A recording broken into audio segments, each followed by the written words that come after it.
Thank you so very much. Okay, I think we'll get started.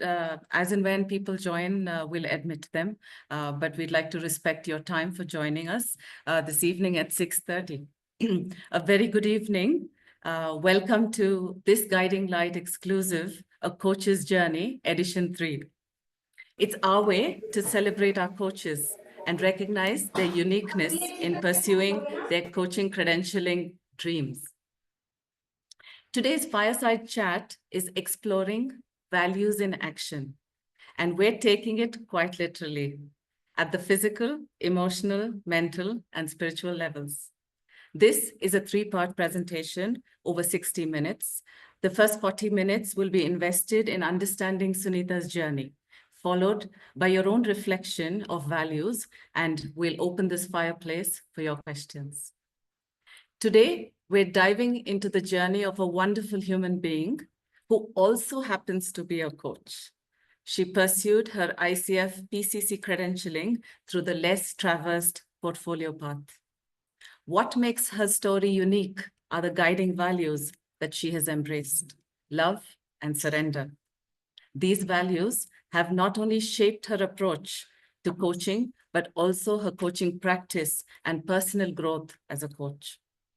In this session, we'll explore how these values have served her in building meaningful relationships, navigating challenges, and growing both professionally and personally. Ladies and gentlemen, let's welcome Sunita Lawrence. I first met a small personal story before we begin. I first met Suni early August of 2024 at an Enneagram workshop in Hyderabad. And soon after, we were to travel together to Bangalore for the level 1 hybrid cohort. I'd hardly known her, but she was so kind to make the travel bookings and accompanying me, making my few days there very, very comfortable. And I could tell that she was an embodiment of love. Hence, it was but natural to explore Suneeta through her values. So let's get started. Welcome, Suni, and congratulations on your PCC credential. Thank you so much, Madhu. That you obtained through love and surrender, and we'll get to know more of that through you now. So love and surrender are profound values, Suni. What do these mean for you, and how did they become central to your journey as a coach? Well, like you said, they are profound values, and they're also my spiritual values. To me, love is a way of being, and everything that I experience in life, everything at all, it's the core. It brings life to everything. It's so rooted in the connection that I have with the source, that it's unconditional, it's pure, and it kind of reminds me of, the beauty of life and how, I'm in the flow of life when I'm living the value of love. When it comes to surrender, it's about devotion to everything that I do. So whether I'm working in the kitchen, doing something, cooking, or whether I'm meditating, or whether I'm coaching, whatever it is that I do, it's operating from that mode of, I would say it just comes very naturally for me over a period of time. Again, it is just letting go of everything, and it's that beautiful state where I've always believed that let go and let God work through me. So since that's the way I operate in life, and that's had a profound impact in my work life as well. And to me, coaching is very sacred. It is work, but it's very sacred because I allow the source to work through me. Yeah, so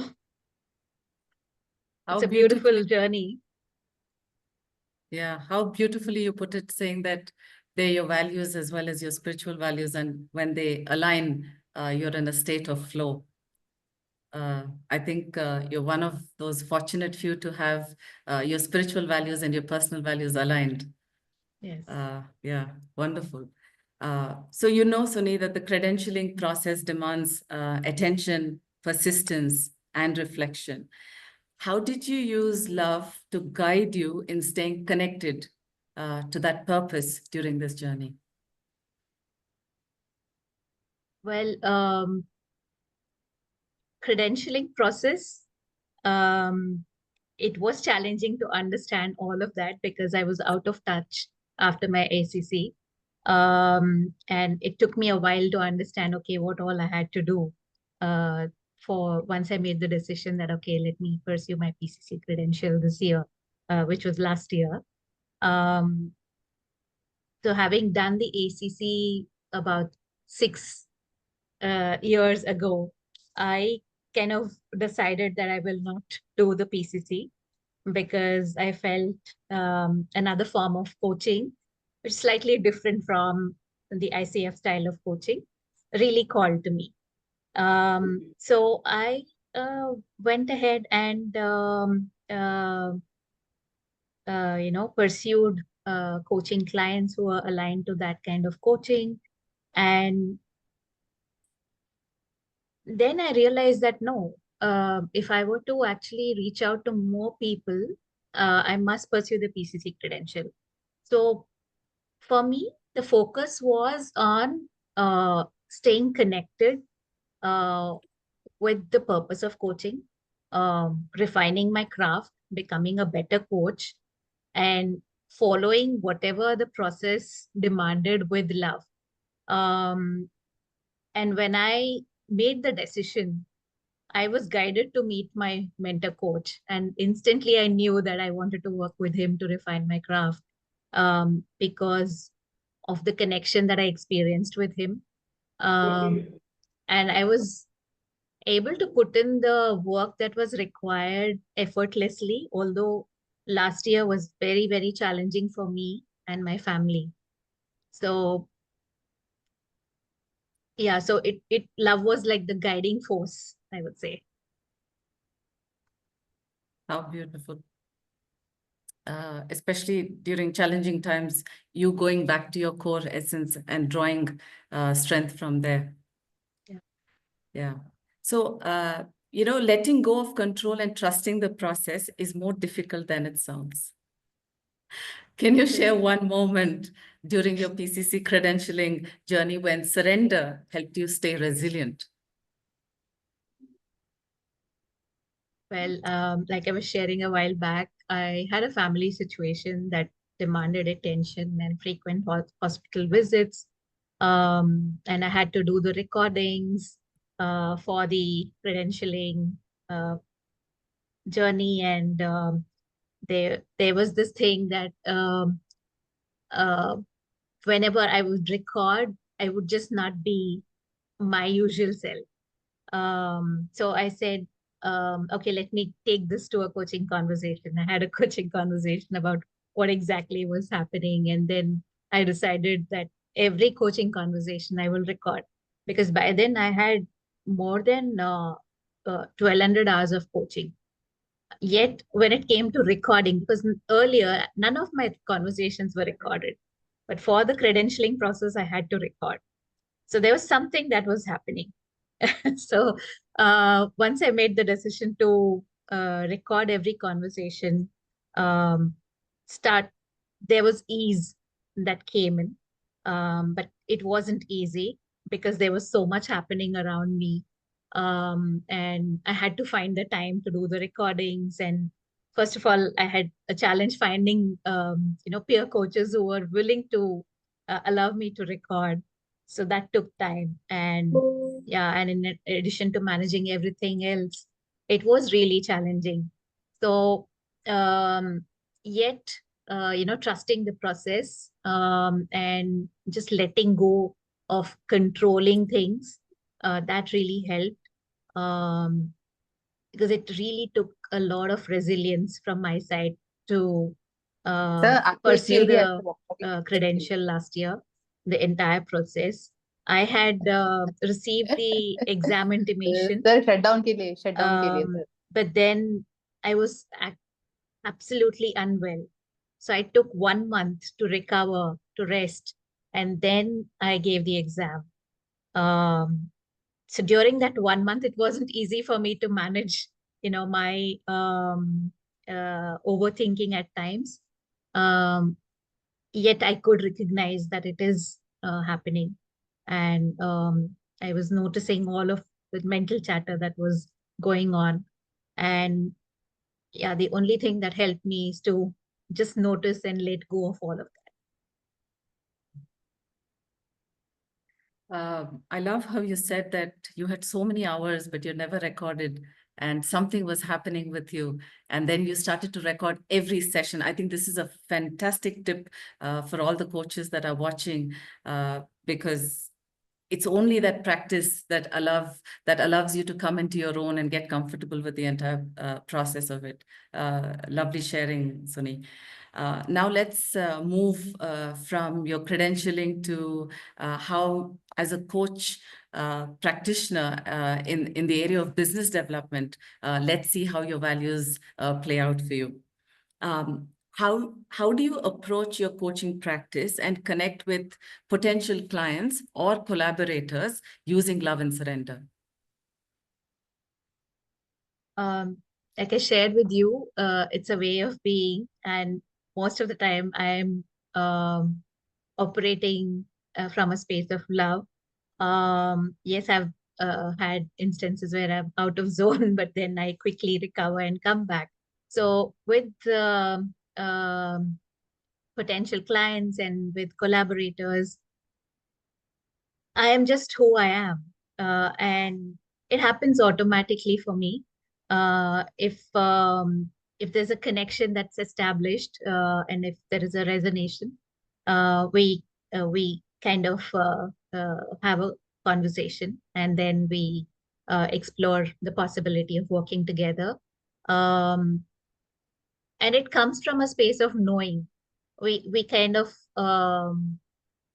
have that instant connection, and I have a knowing that, okay, this person I would like to work with, and then I take our relationship forward. So most of the time for me it has been automatic, and that again relates back to the surrender aspect. Right. You know, in life, most times outcomes are uncertain. Can you share one specific instance where surrender helped you trust the process in building your practice? So when I was working in the corporate way back in 2014, and I was constantly being called to do something beyond what I was doing. I was happy doing whatever I was doing.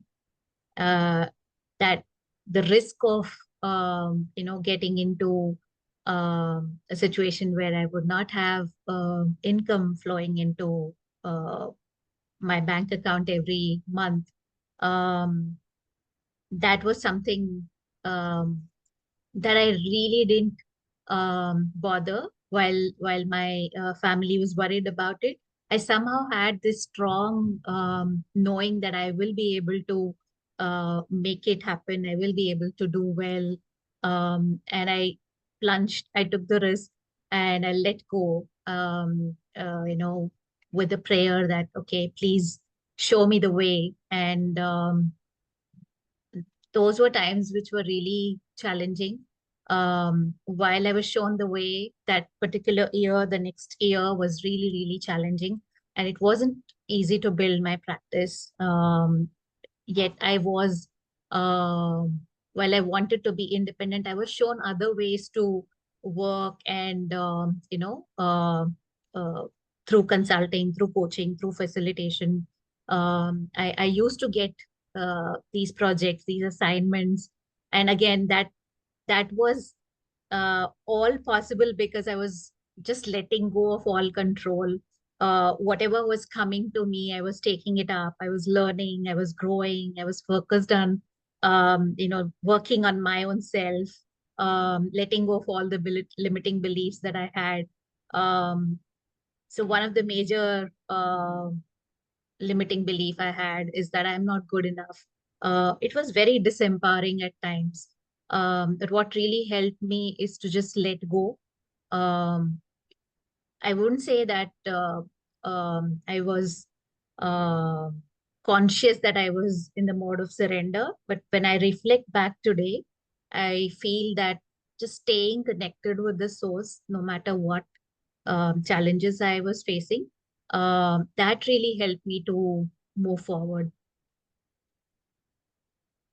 So Yeah. nice. It reminds me of something like you're like the universe's child, Yeah. surrendering to it and having it do its bit and allowing you to flow in different directions. And whatever comes up, you recognize, and then you take it up and move. So Yes. so beautifully said, Suni. Uh, Now, during the process of coaching, how do you bring love into your conversations with your clients, especially when they are in moments of deep vulnerability? I feel, as a child, I was someone who's very sensitive. And over the years, I've built the capacity to expand and be with pain because I've seen a lot of life happen around me. And uh, also, some of the practices that I've learned as part of my coaching journey, spiritual journey, have helped me to, be grounded, be centered. Uh, and one of the things that I use in my coaching conversations, especially when clients are emotional and they're vulnerable, is to just stay connected, stay centered. I use spiritual energy, something that I learned in the deep coaching journey, and my spiritual journey. So where I sense that there is a need for me to transmit spiritual energy, I do that during my conversation. So with the sense that I'm getting and what I'm listening to from the client, I'm able to transmit that from my heart to the client's heart. And there are shifts that I notice in the way they are thinking, they're feeling, they're processing. And yeah, it's beautiful to witness how they are able to, move forward. Yeah, I think you just inspired all of us by becoming vulnerable yourself and sharing about your capacity for pain, and then, and how you stay grounded and how you offer your spiritual energy to the clients that are in front of you. Thank you, Suni. That was values in action as far as the coaching conversation itself is concerned. Awesome. So tell us if you can recall a moment when surrender helped you let go and fully trust the client's process, and what was that outcome like?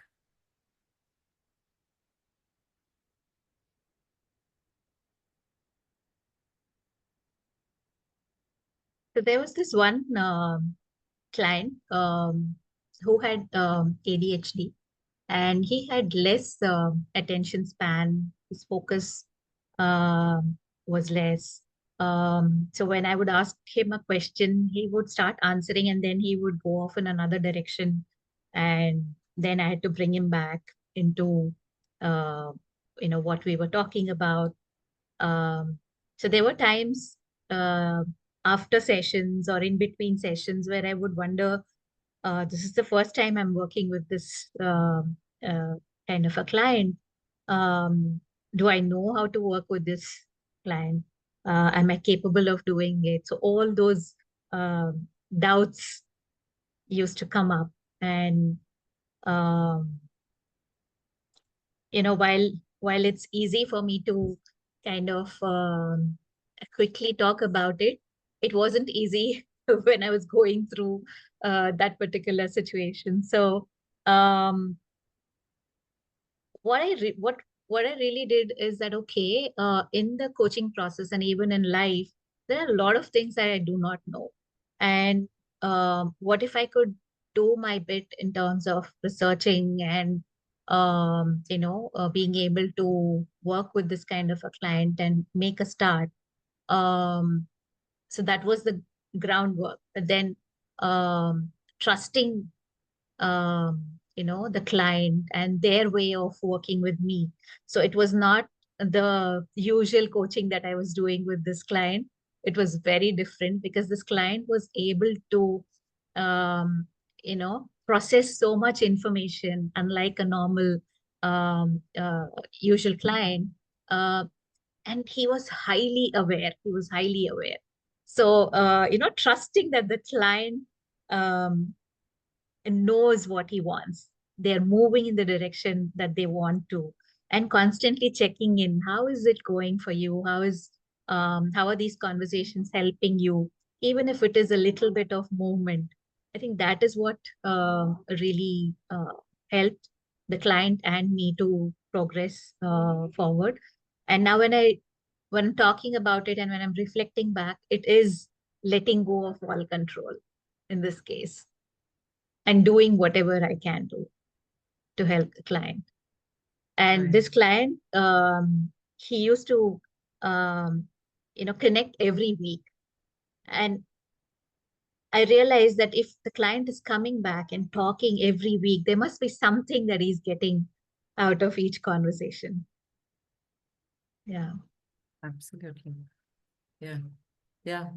I mean, what you said about this being very different from the typical coaching conversations that you have, and going all in to trust the resources of the client and just being there and staying, I think is really key. Uh, do you use any specific tools or techniques, Suni, or practices to ensure that these values are always present in your coaching conversations? So initially, when I realized that, okay, my core values and my spiritual values are the same, especially the values of love and surrender, um, and that I would like to operate from these values. There have been many times where I was out of zone. So what helped me is pausing regularly, um, to just relax, to breathe, to center myself, and charge myself with some powerful suggestions. Um, I also practice mirror work. So I look into my eyes in the mirror and say some beautiful things to myself, be it an affirmation or something that I really want to say to myself. So over time, it has, become a way of my life to manage my energy. And just no matter what, staying connected to the source. Um, and whatever flows automatically, it just flows. So the same happens in my coaching conversations as well. So these values, I believe, are always present in coaching conversations. And I do also practice setting an intention at the start of each day. How do I want my day to be? What is my intention for the day? And before each session, I again set an intention. That really helps me. One of the other practice is slowing down. That really helps me. And visiting healing spaces, especially nature, being in nature. It's my go-to healing space. Yeah, I'm sure you've answered a lot of questions that the audience might have had in terms of what kind of practices do you do, and I'm sure most of them would have resonated with a lot of them. They must be already doing it. It's just a reconfirmation, revalidation, reaffirmation that these are practices that really work. So thank you about that, Sunny. Now let's move into your professional growth as well as your personal growth as a coach, and how these values took shape there. So how did they support you to grow as a coach, especially navigating the rigorous PCC credentialing process? It's never easy. The exam is, a nightmare for a lot of people. So, yeah, if you'd like to, shine your light on that. Yeah, so since that's the way I operate in my usual daily life, and this is what I learned also from my mentor Shrikant last year when I did the deep coaching retreat. Um, what we are able to do on a regular basis in our daily life automatically flows into our coaching conversations and the entire credentialing process as well. Of course, there have been challenging times, but with this support, especially I went through the exam preparation cohort, that was really helpful.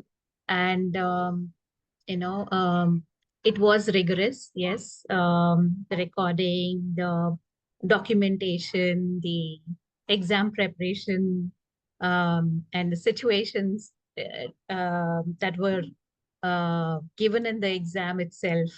I have never come across those kind of situations. And then more so choosing the answer, the best answer and the worst answer, that was equally challenging because it wasn't easy to decide which one was the worst. Um, so I was using my intuition in most of the responses that I was giving. And now I know when I'm talking about it, I notice that there have been the values of the excitement, the love, and the surrender um, that were playing a part. Um, so they really supported my growth as a human being and also as a coach. Lovely. In this process, Sunny, what lessons have you learned about yourself, by living these values? What did you discover, uncover, unpack? In the whole process, one is about the coaching journey itself. When I started 8 years back, and when I first began to work with a coach, I was someone who was very judgmental about myself. I was very unkind to myself. And over time, I got to embrace, the journey of life with all the challenges. Once I became clear about my values, um, and what really mattered to me in life, I began operating in alignment. And I was able to notice when I was in the flow of life, how things were working for me. And when I'm not, how challenging it was for me because I was overthinking, I was in doubt, I was being unkind to myself, I had a feeling of discontentment, all of these things. It happens even now when I have triggers. It's not that I'm perfect or something, but then I'm quickly able to become aware.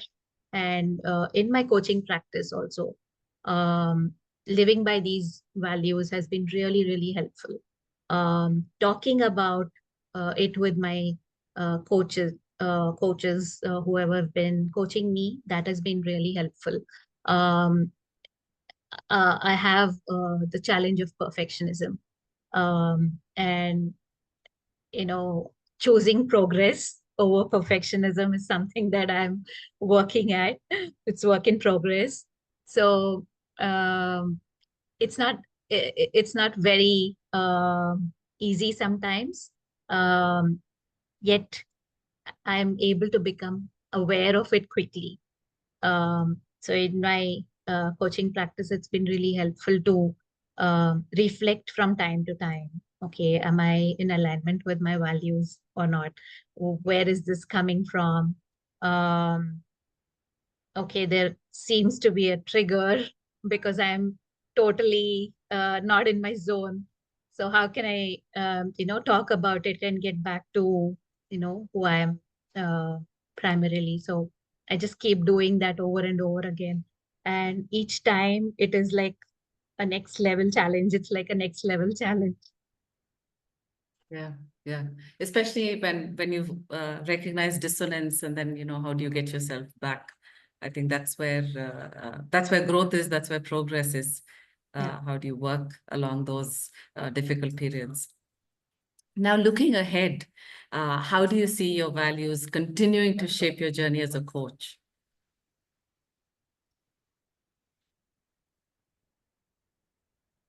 I'm seeing myself continuing to live authentically and choosing to focus on what really matters to me in the journey as a coach. Uh, there, there are times, where I have this internal chatter, and even just a few days back, there was this chatter that I'm not ready to start my MCC journey, and I'm yet to learn so much. I've not done anything much. How can I start? Um, you know, I will take some more time. All of these things was going on, and I knew, um, uh, this was happening. I noticed all of that. And like I said, this overthinking was coming from perfectionism, which I'm working at overcoming. Um, and there is, the aspect of self-acceptance also, that I bring in many a times. Like I said, these values have been central to my daily living. So I'm sure that as a coach also, I will be um, reflecting on them from time to time, and um, bringing myself back to alignment in times where I see that I'm not in alignment. So I'm sure, they will be like my guiding light. Yeah. Interesting you said that. uh, you know, what advice? I mean, this is truly unique. We've never explored values in action. This is the first of its kind. So, what advice would you give other coaches about integrating their core values into their coaching practice and self-development so that they see the results that you have?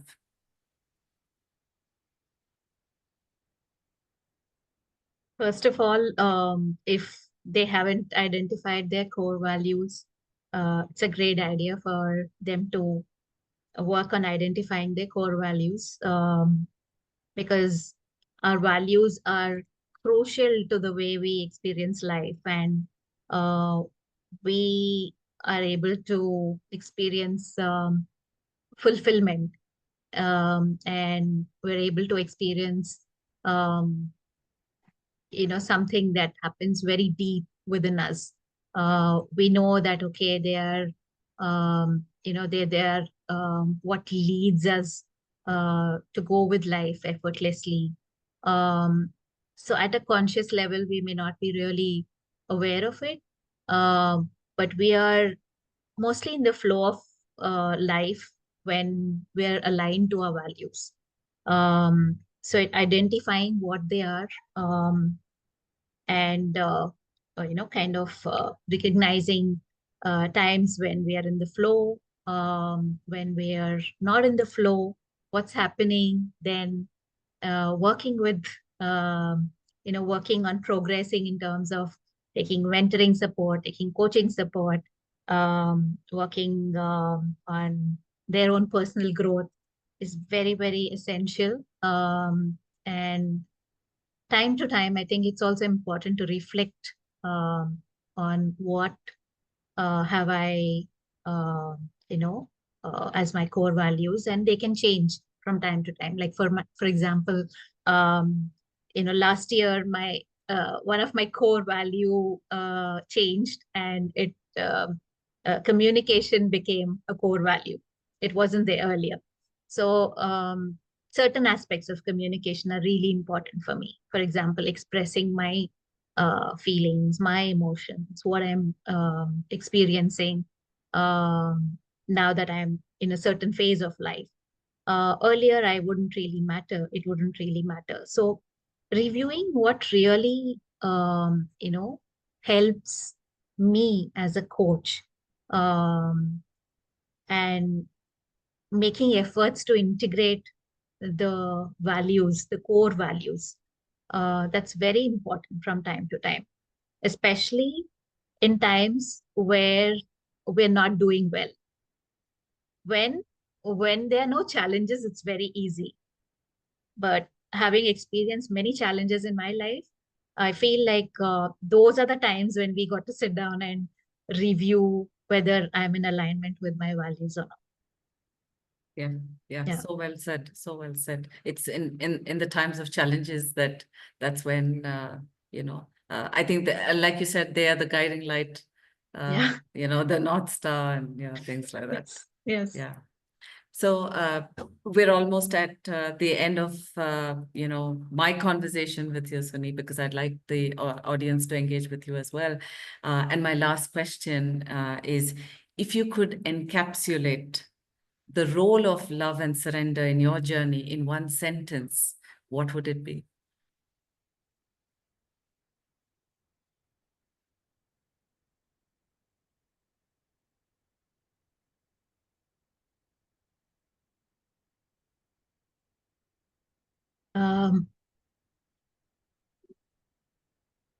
Being connected with the source, navigating all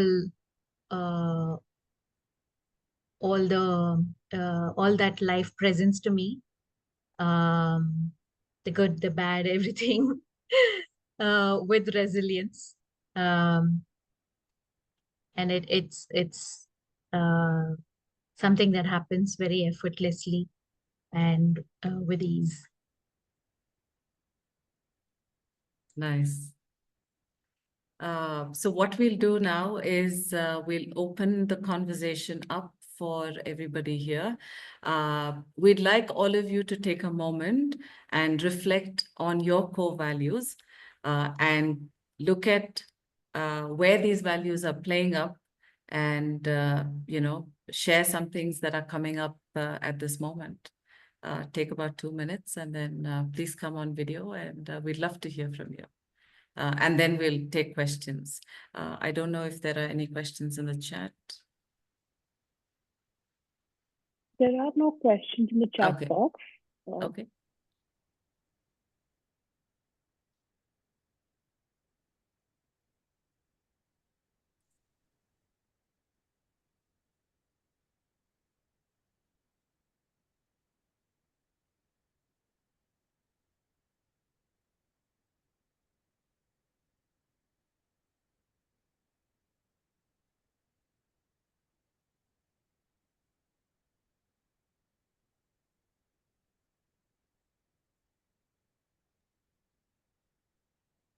Yes, Sarika. I'll share.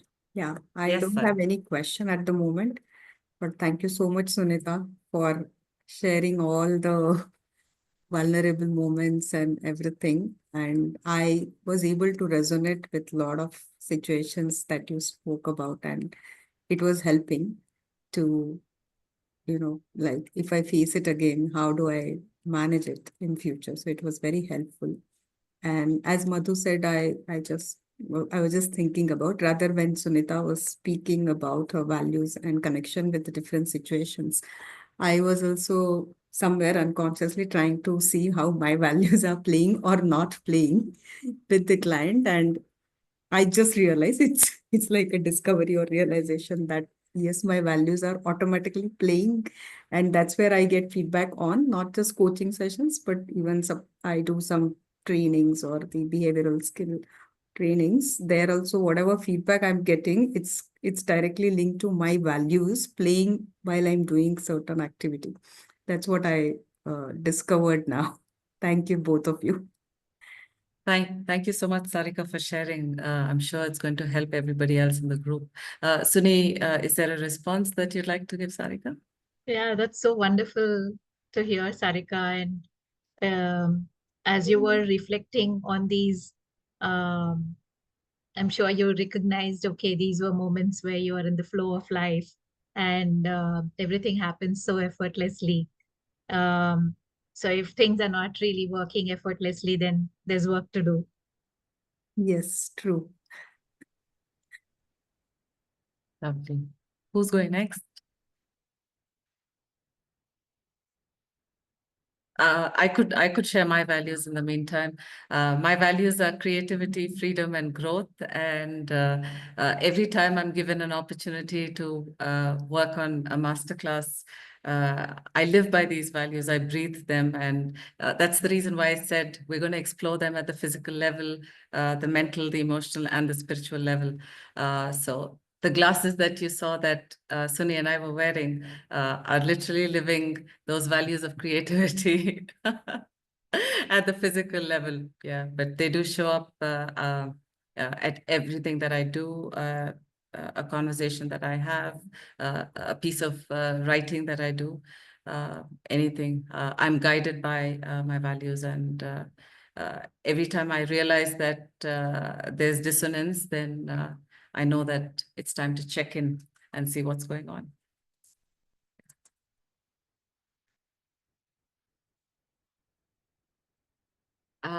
It would be lovely if we could see all of you. We're not able to see anybody.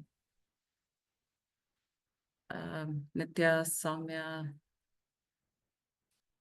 Shrikant.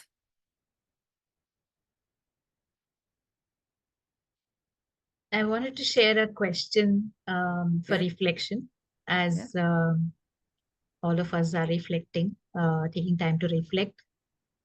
Deep down, what is it that really matters to you? So that'll help to identify the core values.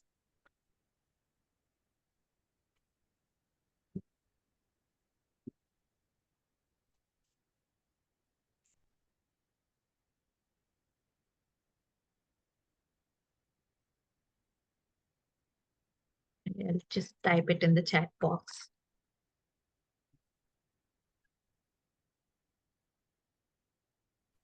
Since love, freedom, and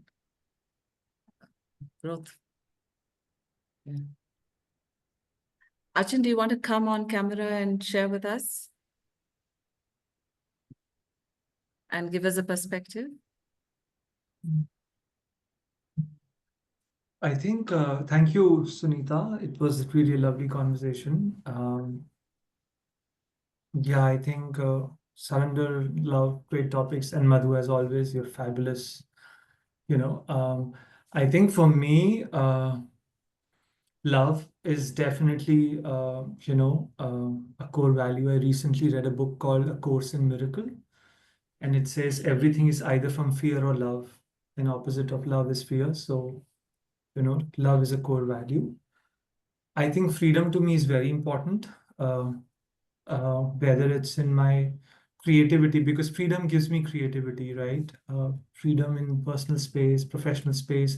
I think that's also one of the idea of coaching, because you're just coaching as a career is emerging more and more, because it gives me freedom to do whenever, whatever, however, like in terms of people, places, things.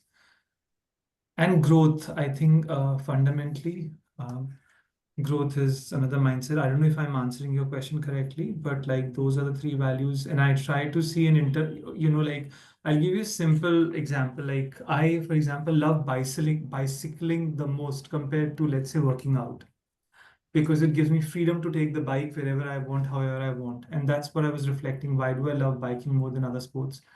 Right. Yeah, those are the values. I don't know if I answered it correctly, but that's what it is. Okay. There's no right and wrong. We just wanted to hear you out. Thank you, Achin. So Sunit's put some questions in the chat.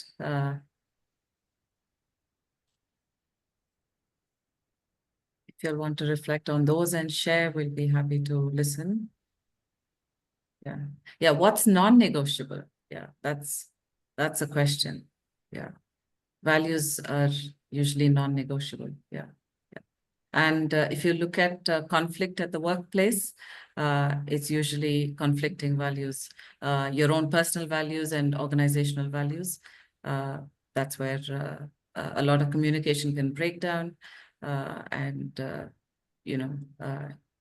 there's a lot of dissonance because of that, because of a value conflict. I have a question. Can I ask? Yeah, of course. So Suneeta, I think surrender, is a process. It's not a destination, right? As I understand.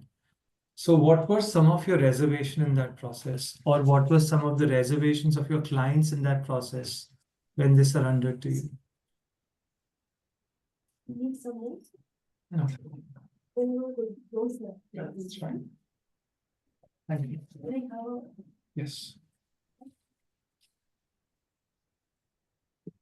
To me, like I said, surrender.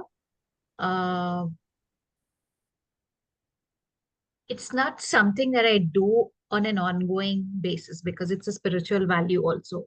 And in the spiritual journey, surrendering to the source, it just happens automatically. There's no conscious effort. There's total unconsciousness in it. So to answer your question, I'm not even conscious that I'm in the mode of surrender, unless someone's asking me to talk about it. When it comes to the client, yeah, I encourage them to trust the process, and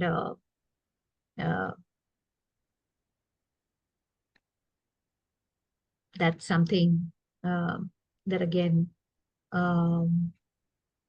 deep down, asking them what really matters to them and what are the things that are not negotiable for them. So helping them identify their values. I think that is really the core of it. Helping them to figure out where and what activities are they doing that they're really engaged and they come alive. They're totally in a mode of unconsciousness, where they're engaged, they're excited, they're enthusiastic, they're operating from those values that are really core to them. I think that's what it means.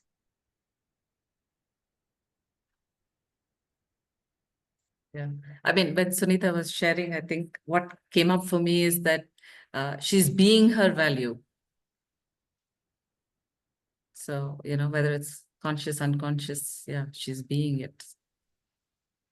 Shrikant said being authentic is a core value. Shrikant, can you share with us, times when, how that value plays up for you and where there's dissonance? Yeah, thank you, Madhu. Actually, it is difficult sometimes to put in words. It is a lot more an instinct or a gut feel, and I feel free when I'm authentic. I'm living in my own skin. Actually, that has really helped me to be who I am in the past few years, I should say. I would like to touch base on the surrender part because when I was not fully authentic to myself, or in a way I had not surrendered to my values and living it and not for others. I mean, as you both of you said, I was not really aware of it until I reached I was able to surrender, and then I was happy with myself, I should say. And otherwise, there's always a sense of discomfort in various spaces of.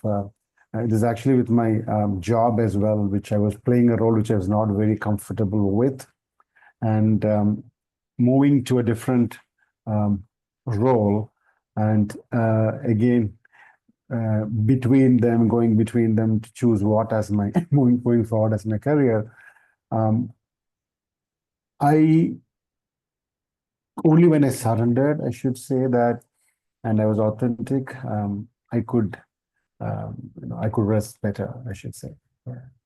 Thank you. Thank you, Shrikant. That was lovely. I loved how you said surrendering to your values. Surrender is Sunit's value and you're surrendering to your own values. Fantastic. Lovely. Nitya, you have anything to share? You're just listening in and reflecting. Yes, it's interesting to see that. I mean, we are just so new in the coaching journey that, Yes. okay, so soon we will start seeing how we are going to reflect on our values even during the coaching process. That's something new that I learned. Fantastic. Maybe Awesome. I have a teeny weeny question. Yes. Perfectionism is good to a certain extent. How have you overcome it when it started becoming possibly an obstacle? How do you do that? Go talk to a coach. That's a good solution. That's what I did. That's a good, yeah, go ahead. Yeah, that's what I did. And that's how I realized through the mentoring process, through the coaching conversations, that the kida, the bug, was perfectionism for me.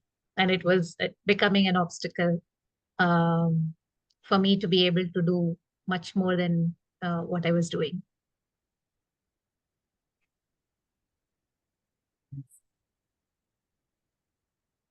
Nitya, you have your answer. And you have plenty to choose from. Hi, Rajita. Good to see you. Hey, hi, how are you guys? So nice to hear from both of you.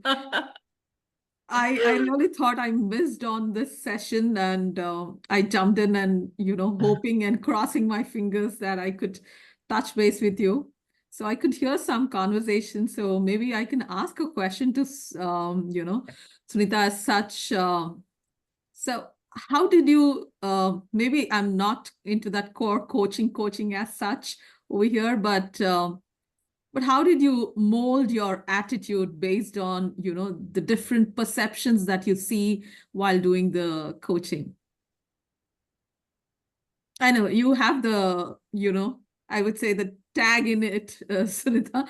You can really do that, but, as a profession, when I've seen you versus as a coach now, what you are, and I know it, earlier also I did rely on you for a couple of my personal actions when I've seen that you're doing a coaching. And I did touch base with Nitya on those aspects. So that's good. So I wanted to hear from you. And hi, Madhu, how are you doing?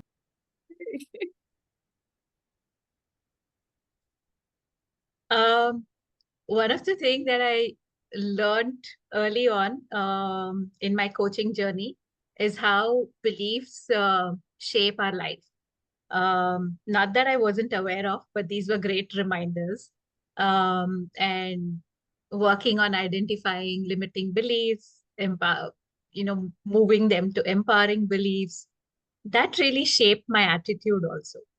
And now I live my life by this principle that gratitude is my attitude. So I'm really, really grateful about every opportunity that comes my way, every experience that I have in life, because everything that I experience has something to teach me. I learn something, I grow, I become a better version of myself. And when I'm becoming a better version of myself, I'm able to coach better. I'm able to do so much more than I used to do in the past. The Suneeta that you knew me more than 10 years back is not the same person right now.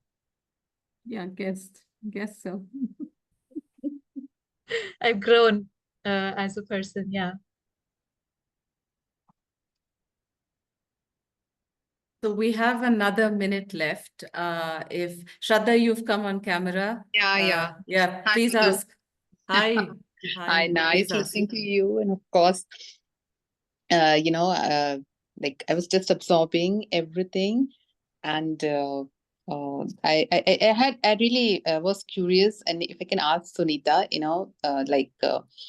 normally the first step is the most difficult one, and what she explained that when she was taking that plunge, what were the obstacles? So, what was it that gave her strength in taking that first step? And how is it positioned vis-a-vis what she had envisioned for herself when she started her journey? You're referring to the coaching journey that I started? Yes. When you said that,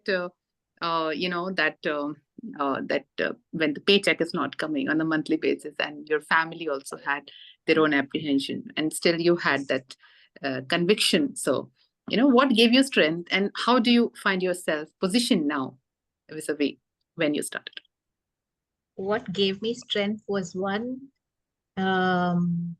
decision that I made to research on coaching. I found a coach when I did a Google search, a coach based in Bangalore. Still in touch with him now. I decided to work with him. And he sent out, that discovery call that I had with him had a profound impact on me that I said, wow, coaching can actually be so impactful. And I decided to work with him, although the cost was very high at that point of time for me.